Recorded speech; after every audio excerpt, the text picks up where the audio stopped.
right, so can you hear me? Excellent, that's good. Well, before I get going on the sermon, I just wanted to do a little announcement, if you don't mind. We have managed to find dates for the next Hearing God's Voice course. So that'll start in March for 7 consecutive Sundays, except Easter. We have a break, a week off for Easter. So if something that you're interested in, even if you've done it before for a refresher, or you've never done it, that's fine. Please sign up at the back. There's a sign-up sheet. And can you just indicate what time you're able to come? We're not quite sure what time on the Sunday is best for most people. So we'll let you know about that. Okay. Really good. I would recommend it. Thank you. Thank you. Yeah. All right. Well, on Thursday, I went to Biddulph Grange. And it's a place I like to go quite often. I try to go every week.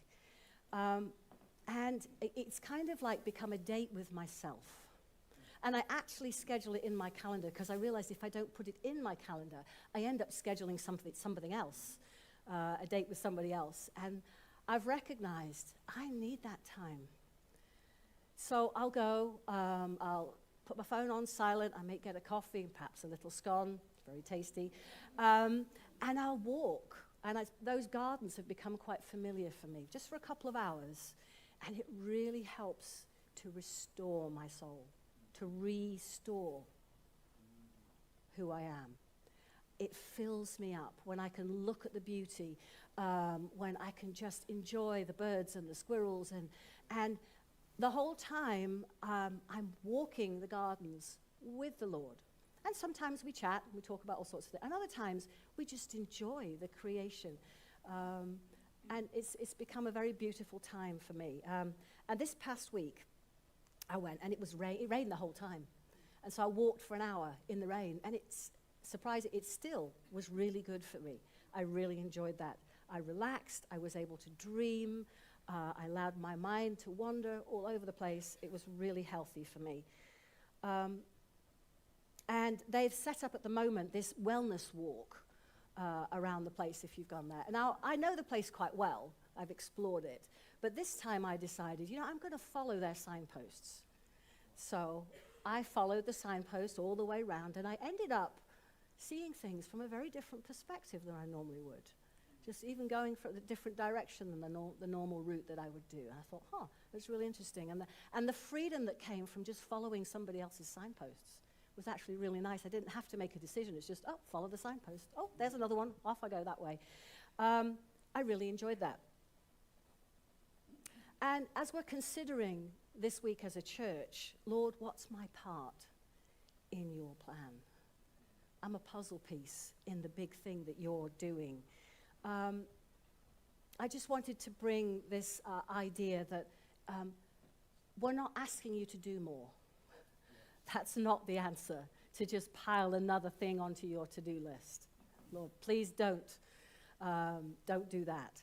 But it's more about perhaps living things a little differently, doing things in a different way than you would normally do, and living from that place of rest, living restfully, full of rest. And of course we have moments where we stop, but we can live our life in a way that is restful with the Lord. Now I'm going to use the passage Matthew 11, 28 to 30, and I'm going to use the New Living Translation. I'll read this out. Then Jesus said, "Come to me, all of you who are weary and carry heavy burdens, and I will give you rest. Take my yoke upon you. Let me teach you, because I am humble and gentle at heart, and you'll find rest for your souls, for my yoke is easy to bear, and the burden I give you is light." So there's a great invitation from the Lord there to come to him, and an exchange that he's saying wants to take place. Now, the context of what he's saying in Matthew 11 is he's been talking, that there were the questions about from John the Baptist, are you the one? And he's basically said, yes, look, see what's been going on. I'm the one. And then he was talking about the towns where he'd done so many of the miracles, and they hadn't accepted him. They hadn't come to him, even after all the things that he had done for them. And there was great sadness, I think, in his words there. And then, it's interesting, he starts praying. He starts talking to his Father in heaven. Almost like, in one breath, he's gone from talking about these towns to, and Father, I thank you that you have revealed this to the childlike. And it's not just for the wise ones. And then he talks about only the Father knows the Son. And only the Son knows the Father. So it's this wonderful, intimate moment in the midst of, he's talking with his disciples. And it's sort of like Jesus knows that God is there with him, a part of what he's doing. And he doesn't miss a beat from talking to his friends to talking to his Father. And then in the next breath, he's talking to the disciples again. And that's the passage that we read. I think that's a wonderful reminder that the Lord is with us. Jesus lived his life with an awareness that his Father was with him every moment of every day. And it was so natural for him in conversation to switch from talking to those who were physically with him to chatting with his Father and then back again. I would wish that for all of us. So that's the context of this passage. I want to look at these verses, just go through them quickly.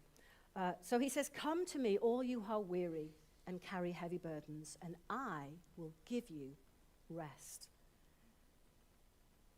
Now, first of all, this is a challenge to people who don't know the Lord, who have not yet come to him, who haven't surrendered, who are carrying the heavy burden of sin and death and condemnation. So this is first of all for those who, we say, out in the world, to come to him. He is the one that can relieve you of the burden of sin and death and give you that new life. So if there's anyone here or anyone online who has never done that, surrendered their burden, surrendered their life to the Lord, I invite you to do that today. For he is the one that wants to exchange that for something that is light and easy and eternal. But it's not just for those people. It's for us too. It's for believers. He's saying, come. He was talking to his disciples, come to me. If you're weary, if you're laid down by all the responsibilities and the stresses of life, come to me and I'll give you rest. Draw closer to me. And the words "to me" mean like in physical proximity. Literally, come closer. That's the invitation. And then he says, take my yoke on you. And so the image of yoke, that you can see it in the background there, there's the typical image of the yoke that was used to yoke two oxen together. And that's typically what we think of when we think of a yoke to do some work, to pull something in a farming, an agricultural image. And it's linking together two animals. Usually, an older, experienced oxen is linked with a younger one who is still learning the ropes, as it were. And the yoke is carved and fitted to each individual oxen, so it fitted well, so it didn't rub, that it actually fit comfortably and well. So that yoke with the older one and the younger one, it was to create guidance. So the older one, who knew what to do, how to plow the furrows, would guide the younger one and show them, this is the way we do it. But also for stability, for the younger one, maybe it wasn't quite so strong yet and could easily stumble. It had the support of the older one, the one that was more solid, to walk next to create more stability and encouragement. I'm here with you. You're not doing it on your own. We're doing this together. So that's a wonderful image. The Greek word yoke means coupling or harness, and the idea of it's molded, it's fitted, it's tailor-made to the animal. It also means like a pole or a frame that indicates a shared work, the idea of supporting each other, coming alongside, supporting each other. So that's a wonderful image, isn't it? The idea of that's Jesus' yoke. Take my yoke on you. Now, there's another image as well that is to do with the yoke, and that's the marriage bond. The idea of a covenant between two people that they choose to walk together through life. Joined as partners. Where I go, or where you go, I go. We're doing this together. From now on, we walk together. That's another beautiful image. And in 2 Corinthians 16:14, it talks about not being unequally yoked. And this refers to any partnership, but particularly the marriage partnership, which is a very significant covenantal relationship, that make sure you're not unequally yoked. Now, it doesn't mean they're both the same, but you've got to be going in the right direction. Because that's impossible. That's going to be chaos. You're never going to get anything done if you're pulling in two different directions.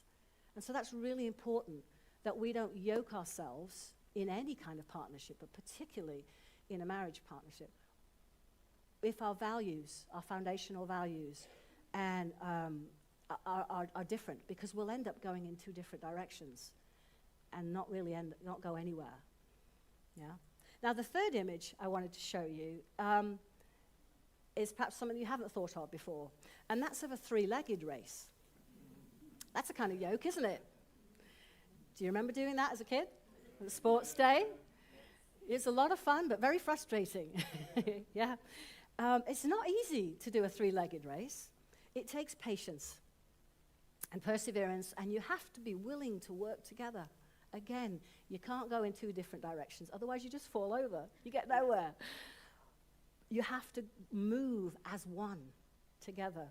But with a bit of practice, you can find your balance as a pair, and you get into a rhythm, and then it becomes fun.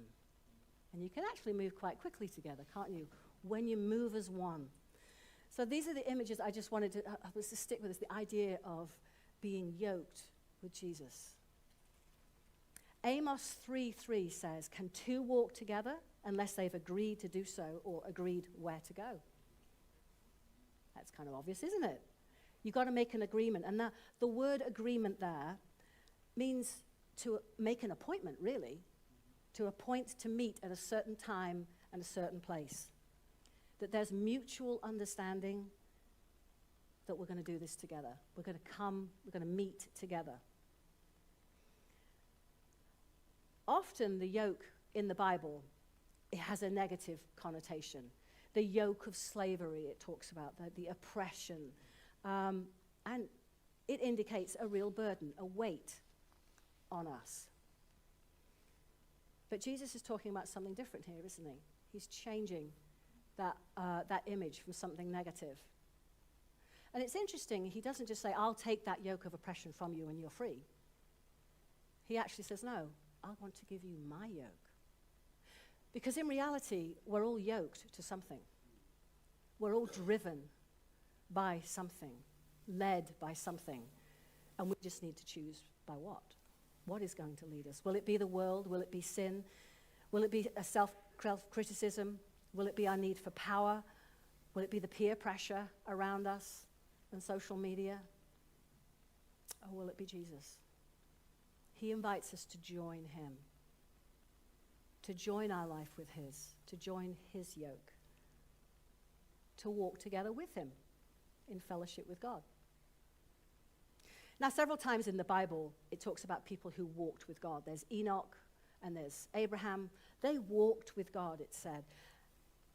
And really, they agreed to live life together. There was an intimacy. They were close to each other. As you can see with this three-legged race, you have to get really close. So there's no separation between you. You have to be one. It doesn't necessarily mean perfect. But think of Abraham. He wasn't perfect. And yet he walked with God. It's that commitment, that choice to stay close. I choose to bind my life with yours. And then Jesus says, "Let me teach you, because I'm humble and gentle at heart." Now, the word teach is a continuous present tense, meaning it's ongoing. I will keep teaching you. It's in that you're in the process of being taught how to live life with me, how to walk with me. In the Passion Translation, it says it this way: learn my ways, and you'll discover that I'm gentle and humble and easy to please. He's not a hard taskmaster. He's easy to please. And as we choose to walk with him, our experienced older brother, we can learn from him. We can observe how he walks. We can copy him, and we can practice with him. And through continual walking, we can develop habits like him. In 1 John 2:6, it says, whoever claims to abide in him must walk as Jesus walked. We've got to walk like he walks, walk as one with him. We have to live it. It's not just about head knowledge. It's about application, that we walk alongside him. And then Jesus continues, and you'll find rest for your soul. You'll find rest. The idea of exploration and discovery. Find out what works for you. Like for me, Biddulph Grange. I'm so blessed by having that nearby. That maybe doesn't work for everybody. But you, on this journey with Jesus, this journey of discipleship really, he can help you discover what works for you. It says rest for your soul. Soul, that's actually the breath of life. When God breathed into Adam, and Adam became a living being, that's that word, the soul. It's what makes you alive. Your mind, will, and emotions, or your heart. Sometimes it calls your heart. We can discover what helps us. There's a wonderful book I wanted to tell you about. I won't focus a lot on this, but this Sacred Rest by Sandra Dalton Smith. And she goes in to explore 7 types of rest. So there's at least 7, maybe there's more. She's found 7. And the benefits of resting. And if you can just skip through those to show all 7. This is part of the discovery that Jesus is talking about, discovering what rest means for you. Physical rest, mental rest, emotional and spiritual rest, social, sensory, and creative. Now, there's a lot in there. Maybe I'll do another sermon that details more on this. So I don't have time today to focus on those. But so there's some really interesting things that we can learn about rest and how we are uniquely made, each one that unique puzzle piece. And then Jesus goes on to say, for my yoke is easy to bear, and the burden I give you is light. What a relief. How many other pressures and responsibilities and expectations, the shoulds and the need tos, do we have put on us every day? But Jesus' yoke is easy. It says easy and light. And the word actually means useful, gentle, pleasant, kind and well-fitting, tailor-made to you. Jesus knows us so well. He knows what will fit us. And the word burden is more like a service or a task. Again, if we're asking the question, Lord, what's my part? What's my service? What's the thing that I'm fitted for? Is really what we're asking. Psalm 66 verse 9 says, our lives are in his hands, and he keeps my feet from stumbling. Jesus is the one that bears most of the weight. And in this journey, being yoked with him, being tied to him, he allows us the joy of working with him and sharing in the accomplishment. But he's the one that carries most of the weight. If you look at this Matthew 11, verse 28 in the Passion Translation, it actually says, Jesus says, I am your oasis. I'm the place where you can be fully resourced. I am the source of abundance, of the thing that refreshes you. I am the companionship you need. I am your place of safety. Come to me. We often go to so many different places, but what we really need is to come to Jesus, our oasis. And that's where we find true rest. Relief from religious rules, from the world's expectations, from pressures to perform or conform. When we come to him, we can be released from our heavy burdens, whether it's sin or whether it's guilt. Perhaps it's loneliness or sickness. Jesus offers us restorative rest in all its forms. And it's not just about not doing something, stopping. It's often about doing something differently. And we get the privilege of the best partnership in the universe. We get to bind our life to his. So we are never alone. Just like Jesus had that awareness that his Father was always with him, he's always with us. We can live our life with Jesus. We can work together. And as we live our life with Jesus, he's the one that sets the direction, sets the course. He's the one that provides the support we need when we're getting wobbly and tired. And he's the one that provides all our needs of companionship. When we feel like we've got to do it all on our own, it's not true. He's right there with us, saying, we'll do this together. So, considering what's my part, Lord, in the big plan? It's a great question. And it invites God to answer. And so I hope this week, as you explore that question, you take time to hear from the Lord himself, personally, what he says to you, because he knows you so well. Now, I wanted to spend the last part of this actually doing some application. You know me. In Jeremiah 6:16, it says this. This is what the Lord says. Stand at the crossroads and look. Ask for the ancient paths. Where is the good way? Good question. Then walk in it, and you will find rest for your souls. So the last sermon, I did share with you an ancient spiritual practice called Examine, which was all about the Selah, pausing and reflecting back with God. And today I'm going to share with you another fairly ancient spiritual practice called Lectio Divina. And it's the paper that you have on your sheet. You might find one near you if you don't have it. Lectio Divina is Latin for divine or sacred reading. And it's a form of biblical meditation.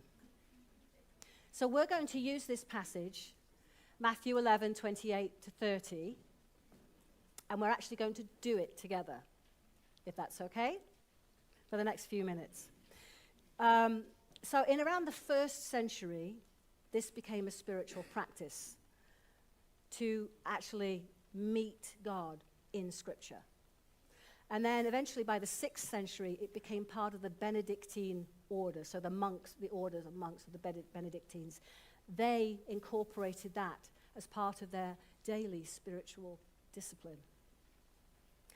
And it's something that's really become a bit more popular in recent years. If you've heard of the app Lectio 365, it actually uses this format for morning, noon, and evening reflections. If you're wanting to explore more, I recommend that app. And it's really a vehicle, a tool for feasting on the word of the Lord. To feast on his word and to meet him in his word, which is really why we have the Bible. It's not just telling us about him, it's actually opening up opportunity for us to meet him as well. So what we're going to do is I'm going to read the passage 4 times. The first one, as I read it, you're going to engage your heart. If you can, yeah. And you can think about, is there a word or a phrase that seems to jump out at you at this moment? Something for right now within those few words, a word or a phrase, and just hold on to it. And then as I read it again, I'm going to ask you to reflect on that word or phrase. And that's engaging your mind. And ask, Lord, what do you want to say to me or show to me through this word or phrase? And we'll pause for a moment. And then I'll read it a 3rd time. And this time is to engage your spirit, to respond. How would you like to respond to the Lord after what he shared with you through this word or phrase? And you'll have an opportunity to do that in the quiet. And then I'm going to read it a 4th time. And that's an opportunity for you to to engage your body and to rest in the Lord's presence. To delight in who he is, that he speaks and knows you so well. So that's what we're going to do. That's the general format of Lectio Divina. So I invite you, if you would like to just begin to sit comfortably, if you can. You can read your paper, you can close your eyes, you can read it up on the screen, that's fine. Whatever works for you. Try not to be distracted by the people around you.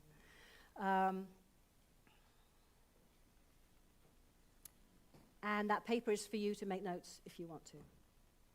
Okay. So as I read the first time, I invite you to listen for a word or a phrase that seems just for you right now. Are you tired, worn out, burned out on religion? Come to me. Get away with me, and you'll recover your life. I'll show you how to take a real rest. Walk with me and work with me. Watch how I do it. Learn the unforced rhythms of grace. I won't lay anything heavy or ill-fitting on you. Keep company with me, and you'll learn to live freely and lightly.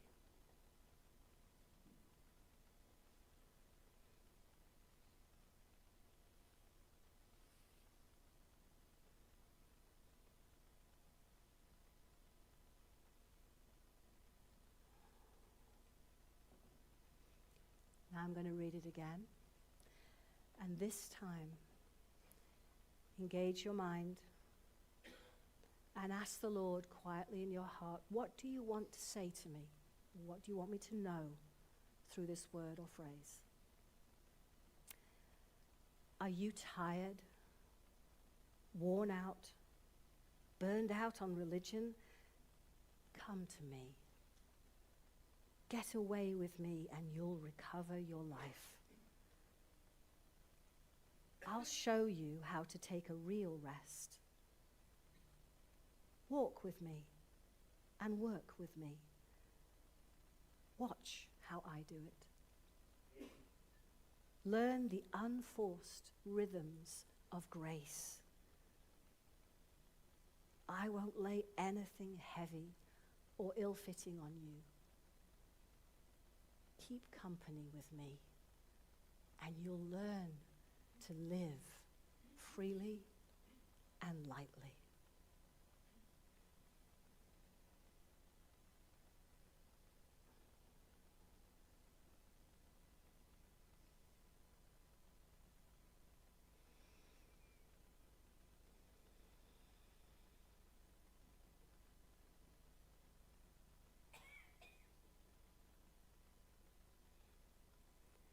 As I read it a 3rd time, How would you like to respond to what the Lord's shown you? I invite you to do that in your heart as I read it again. Are you tired, worn out, burned out on religion? Come to me. Get away with me and you'll recover your life. I'll show you how to take a real rest. Walk with me and work with me. Watch how I do it. Learn the unforced rhythms of grace. I won't lay anything heavy or ill-fitting on you. Keep company with me, and you'll learn to live freely and lightly.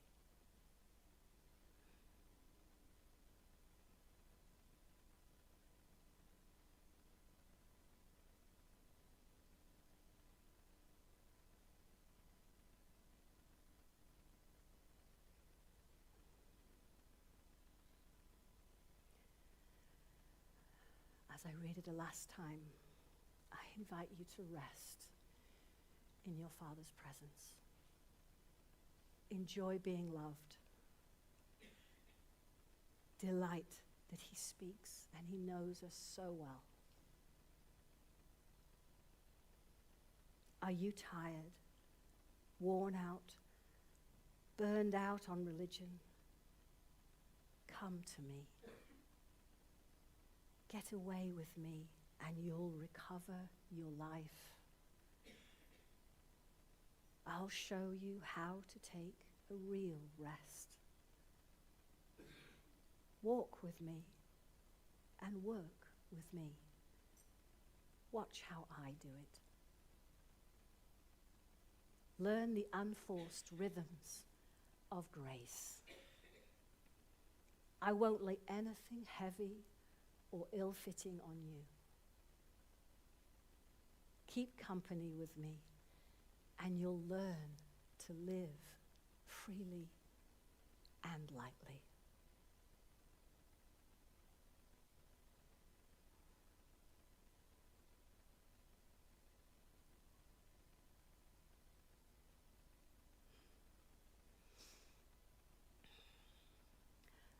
Father, thank you for meeting us today in your word. Thank you for knowing us so well and for sharing your heart. Help us to carry the gift that you've shared with us right now through the rest of this day. And may we enjoy being with you, our oasis, the source of all that we need.